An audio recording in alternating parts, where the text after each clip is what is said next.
এখন আমরা দেখব মৌলের কর্ণ সম্পর্ক। কোনো পর্যায়ের নির্দিষ্ট গ্রুপের একটি মৌলের সাথে পরবর্তী পর্যায়ের পরের গ্রুপের মৌলের ভৌত ও রাসায়নিক ধর্মে অনেকটা মিল দেখা যায়, যাকে কর্ণ সম্পর্ক বলে।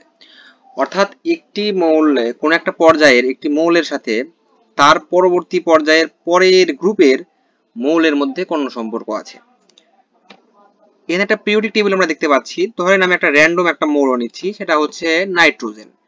তাহলে এর সাথে কার কোন সম্পর্ক থাকতে পারে? নাইট্রোজেনের পরের পর্যায়, তার পরের গ্রুপ, সেটা হচ্ছে সালফার।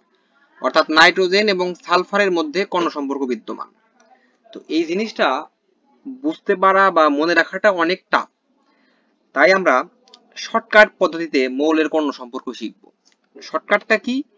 শর্টকাটটা হচ্ছে দুইটি মৌলের পারমাণবিক সংখ্যার পার্থক্য যদি 9 হয় তবে তাদের মধ্যে কর্ণ সম্পর্ক আছে। তাহলে কর্ণ সম্পর্ক বের করবো কিভাবে আমরা?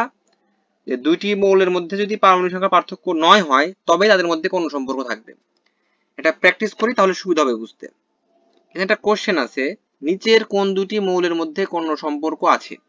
এই কোশ্চেনটা শেরে বাংলা কৃষি বিশ্ববিদ্যালয় 15-16-তে আসছিল। তো চলুন আমরা অপশনগুলো টেস্ট করি। আমাদের লক্ষ্য থাকবে সেটা হচ্ছে যে দুটি মৌলের পারমাণবিক সংখ্যার পার্থক্য হতে হবে 9। তাহলে এখানে আছে কার্বন, কার্বনের হচ্ছে 6, নাইট্রোজেনের হচ্ছে 7, তাহলে এদের সংখ্যার পার্থক্য হচ্ছে 1, হবে না। দেন আছে কার্বন এবং অক্সিজেন, কার্বনের পারমাণবিক সংখ্যা হচ্ছে 6, অক্সিজেন হচ্ছে 8, তাহলে পারমাণবিক সংখ্যার পার্থক্য কত? 2, এটাও হবে না।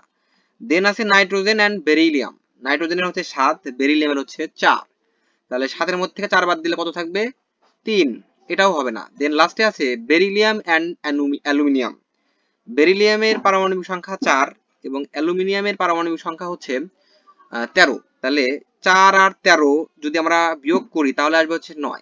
যেহেতু বেরিলিয়াম এবং অ্যালুমিনিয়ামের পারমাণবিক সংখ্যার পার্থক্য 9, তাহলে বেরিলিয়াম এবং অ্যালুমিনিয়ামের মধ্যে কোন সম্পর্ক বিদ্যমান। আমরা যদি পিরিয়ডিক টেবিলে ফিরে যাই তাহলে আমরা সেটা দেখতে পাবো। সেটা হচ্ছে যে এই যে দেখেন, এই যে বেরিলিয়াম আছে যেখানে, তাহলে এর সাথে আমাদের কার ছিল? অ্যালুমিনিয়ামের।